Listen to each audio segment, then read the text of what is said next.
Cuentacuentos. Hoy vamos a compartir una historia, una parábola, un cuento que está muy relacionado con lo que hablé el domingo pasado. Si viste el vídeo, sabes de qué estoy hablando de la generosidad, ¿no? Y sabes que siempre me gusta buscar un cuento pues un poquito relacionado para esclarecer todas aquellas ideas que hablamos en el otro, y en este caso incluso lo vamos a ampliar un poco, porque no solo vamos a hablar de la generosidad, sino que este cuento también nos va a tocar un tema que a priori puede parecer negativo, pero como todo, ¿no? El veneno está en la dosis, ¿no? Si es mucho, pues sí es letal, pero si es un poquito puede incluso ser beneficioso, y es la envidia. Esa envidia que en exceso puede ser terrible, en esa pequeña dosis que cuenta el cuento de hoy, puede ser incluso beneficioso.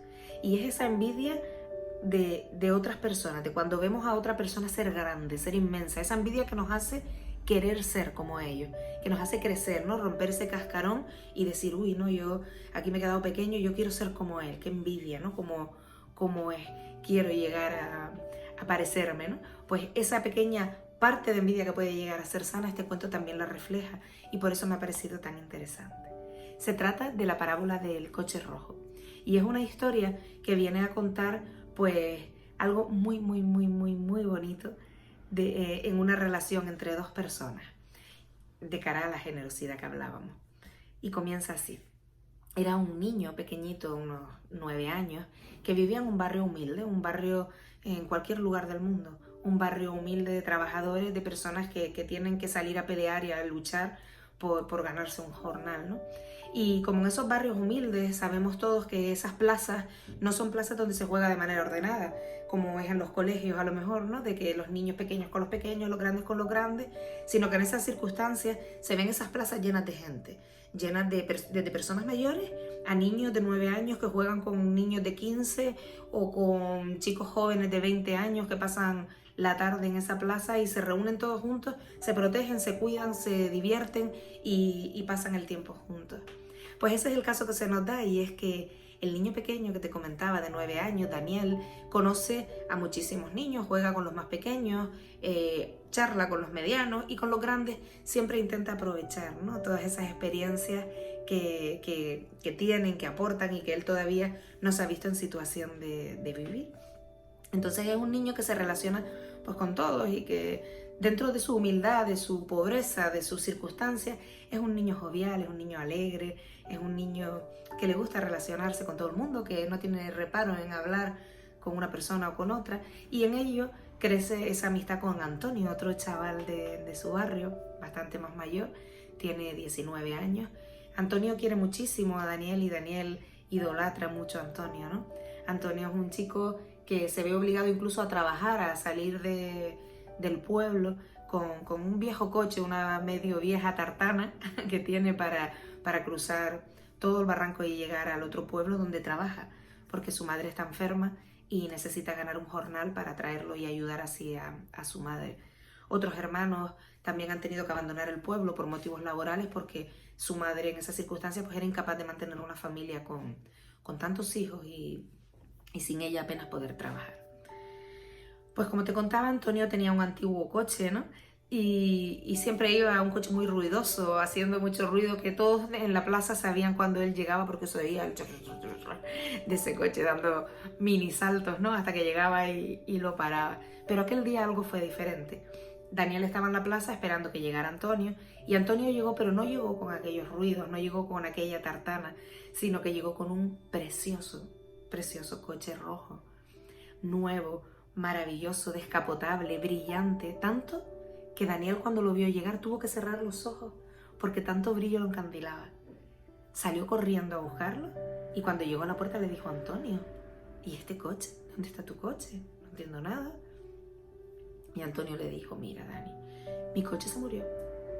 Es que aquel coche estaba tan mal, y tantos kilómetros que hace al día para llevarme hasta mi trabajo, que al final era de esperar, el coche murió y no pudo servir.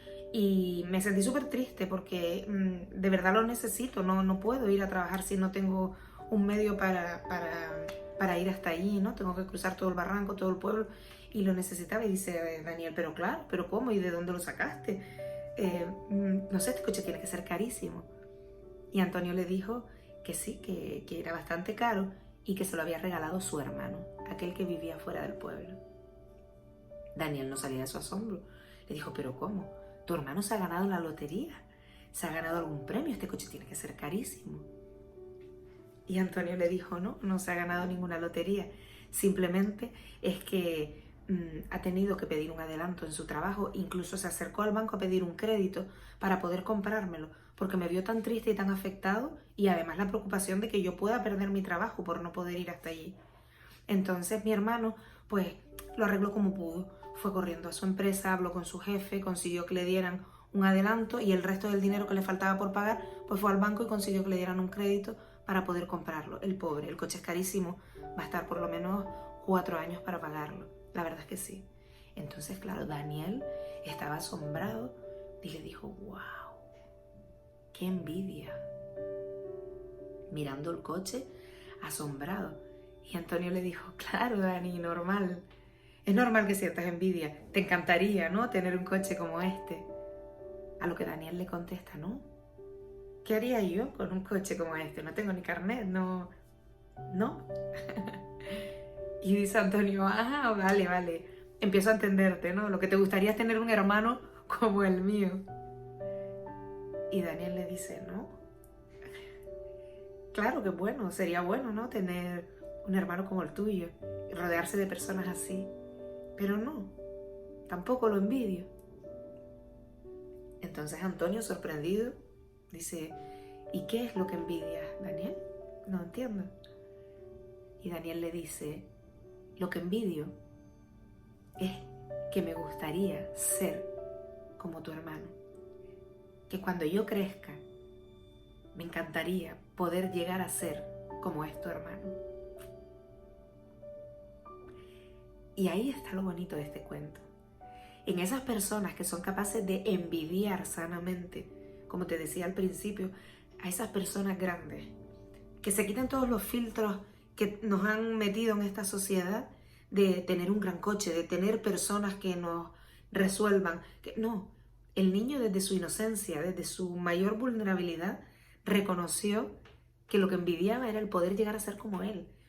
El ser una persona necesitada que ha tenido que abandonar hasta su familia para estar fuera ganando dinero y desinteresadamente meterse en un crédito, pedir un adelanto y hacer todo lo posible para seguir ayudando a los suyos, desinteresadamente además. Y ese niño fue capaz de ver eso. Y eso es lo que yo explicaba el domingo pasado y es lo que quiero aumentar hoy, ¿no? Ese sentimiento de generosidad verdadera, de generosidad plus, como decía, ¿no? Eso que comentaba yo de una generosidad, de una entrega sin medida, de un estamos aquí todos para todos, de entre todos salimos adelante, de yo hoy te ayudo a ti, mañana de alguna manera eso me vendrá devuelto, de una generosidad mágica y bonita, tan bonita como vista desde los ojos de un niño como es Daniel, ¿no? Que lejos de admirar aquel coche y de volverse loco por tener uno igual o por tener a alguien que se lo facilitara, fue capaz de ver ese sutil gesto de generosidad en su hermano, de decir, wow, yo quiero ser así, yo quiero aportar al mundo esto. A mí me ha parecido maravilloso, ¿no? Me sorprendió, cuanto menos sorprendente, ¿no? Cuando yo escuché en su momento este cuento y yo también me di cuenta que yo también iba pensando en qué envidiará, ¿no? El coche. Y cuando el chico dijo que no al cuento, yo dije, no, seguro que envidia tener un hermano así. Y cuando le dijo que tampoco, me quedé, espera, aquí tengo algo que aprender. Y cuando vi la respuesta dije, wow, qué bonito, qué bonito. Y eso los niños lo tienen. Y de ahí la importancia también de este cuento. A nosotros como padres los animo a no terminar con esa visión tan bonita que puede tener un niño, tan maravillosa, que no contaminemos con materialismo y con historia a los niños, que no los convirtamos en egoístas desde tan pequeños, porque a esa edad son capaces de ver esta generosidad verdadera. Y lo que tenemos que hacer es fomentarla, ayudarlos a compartir, ayudarlos a ver que ser generoso suma, que suma muchísimo y que tienen que ellos conseguir que en vez de sumar, multiplique esa generosidad en nuestra vida. Así que les animo una vez más a lo mismo, ¿no? A esto, a ser generosos. Prueba esta semana. Prueba durante toda esta semana a ser generoso. A cada vez que identifiques una situación en la que a lo mejor estés siendo un poco egoísta o a la que a lo mejor estás dando un poquito y sabes que eres capaz de dar más y que eso va a generar más beneficio, hazlo. Hazlo desinteresadamente y observa. Observa qué va pasando en los días de después. A mí me pasó una vez de pequeñito y es una anécdota tontería, ¿no? Pero me acaba de llegar a la cabeza y me apetece compartirlo. Yo tenía una compañera en la clase, en el colegio cuando yo era pequeña, a lo mejor una edad así como Daniel, con 10 años, que todos los días llevaba un bollo, un donuts. Y a mí me encantaba, ¿no? El donuts. Y yo también llevaba a lo mejor mi merienda, que era otra cosa. A lo mejor pues me llevaba yo un bocadillo. Y entonces yo me daba cuenta que, claro, yo quería comerme mi merienda y ella todos los días se comía su bollito pequeño, se quedaba con hambre y me pedía. Y yo le decía que no, porque era mi merienda. Me la había preparado mi madre para mí. Y oye, es que todos los días me pide una mordida, ¿no? Sin embargo, yo le decía que no y ella continuamente se mantenía ahí más antipatiquilla, ¿no? A lo mejor yo después al rato o por la tarde u otro día le decía, ay, mira, por cierto, tú tienes la goma, me dejas la goma un momento. Y ella se mantenía así y al final terminamos dejando de ser amigas. Ya ella iba por su lado y yo iba por el mío, no teníamos esa gran relación. Sin embargo, un día yo me di cuenta y fue no desde el punto de vista generoso, bueno, el primer paso y he de reconocerlo, sino desde un dar limosna porque ya yo no quiero más. Estábamos sentadas en la plaza del colegio, en el recreo, y yo no quería más de mi merienda y ella estaba allí cerca y le dije, ¿quieres? Lo iba a tirar. Y ella me dijo sí. Y ahí se arregló nuestra amistad, volvimos a unirnos, ¿no? Le di ese trocito que para mí fue miseria, fue limosna, fue yo ya no lo quiero. Y después de eso empezó a cambiar toda nuestra relación. Yo me di cuenta que ella me ayudaba con los ejercicios, me dejaba la goma, me compartía cosas. Entonces me di cuenta que ese simple gesto, que al final yo lo hice ni siquiera desde el buen punto de partida, ¿no? Sino fue un sobrar, pero para ella lo interpretó como un gesto de generosidad. Y yo me di cuenta que si yo daba, recibía.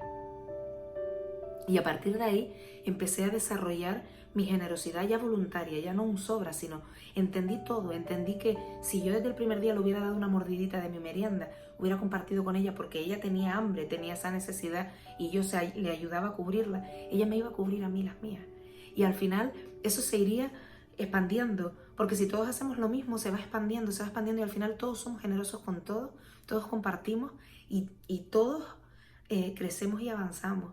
Y me pareció una anécdota curiosa por contar, porque me vino a la cabeza, porque fue algo un poco así lo que me pasó, ¿no? Así me descubrí yo un poco qué era aquello de, oye, no se trata de yo tenerlo todo para mí, sino de dar. No pasa nada, no perdí nada. Yo merendé, ella también. Y luego en el examen yo necesité ayuda y ella me la brindó. Y al final ella necesitó la goma mía, yo se la presté y al final es un toma y da, ¿no? Es un dar y recibir que hace que vivamos todos más unidos, que nos sintamos más familia, más parte, más con sentimiento de pertenencia y con ese sentimiento también de placer y de grandeza de poder compartir con los demás, ¿no? Bueno, esto es una anécdota nada más que me vino a la cabeza en relación al tema de la generosidad. Fue un poco como yo descubrí que tenía que empezar a ser generosa y a trabajar eso en mí. Y ahora vuelvo al cuento para animarles a eso, a sentir envidia de todas aquellas personas que de verdad consigan ser generosas sanamente y que puedan ayudarte a ti a crecer y a querer ser como ellos para convertirte en una persona que practique el generosidad plus. Así que nada, hasta la semana que viene, que te esperaré por aquí con más historias, con más cuentos y con más experiencias. Un beso enorme. Hasta el cuento de la semana que viene.